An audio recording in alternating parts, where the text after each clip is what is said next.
I know by now we've probably heard about gratitude, gratitude, gratitude. It's amazing, but it is, and there's reasons why it is sticking around as an incredible skill, and that there's so much research to show how incredibly useful it is and how much it can change your day and your life, your perspective of so many different things. So, two ways that I use gratitude are in a foundational way and then in a coping way. So I suggest starting with the foundational way, but honestly, start wherever works for you. And the foundational way of using gratitude is having a daily practice of gratitude.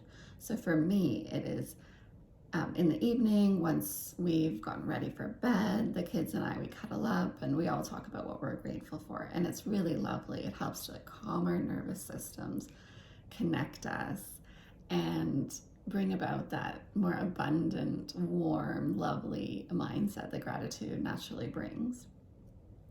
So that's one way that you can do it. But there's a multitude of ways that you can practice gratitude. You might be writing in your journal, maybe sending messages to friends every day, telling them about what you're grateful for, that you're grateful for them. It could be gratitude for your food at every meal.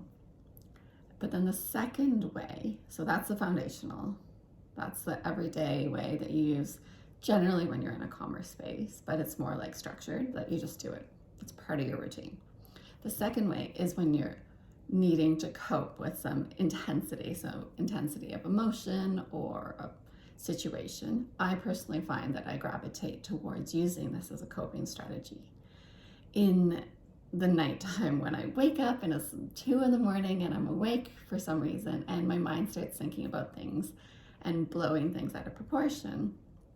But in those moments, it's easy to buy into those thoughts. So I use gratitude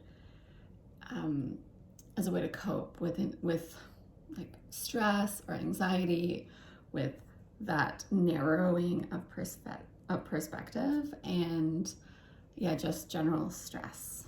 And so what I do in these moments is I link something I'm grateful for. I try to find the gratitude in the topic I'm worried about. So for instance, if I wake up and I'm thinking, oh my goodness, what am I going to do about the kids' education? Their current school is like not working out. This is awful, blah, blah, blah, blah, blah. I don't feel grateful for like that I have a roof over my head. I find that not that useful. I like to connect it. So I like to think about, okay, so education, the kids' education. Well, what can I feel grateful for in this?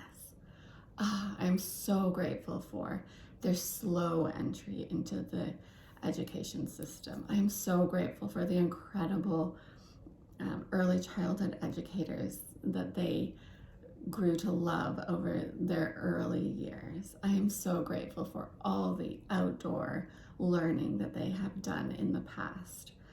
And thinking about these things that are connected to my worry help me to open up that perspective that, okay, it isn't just this awful one thing that I can't do anything about, but there's going to be other options because there were in the past.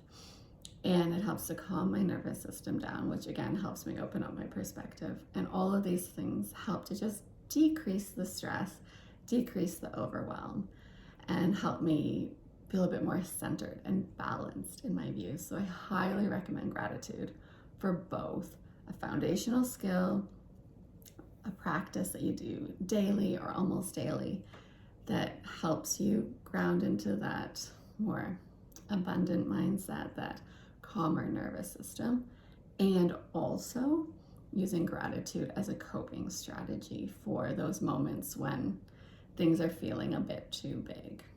So try those out and let me know what you think.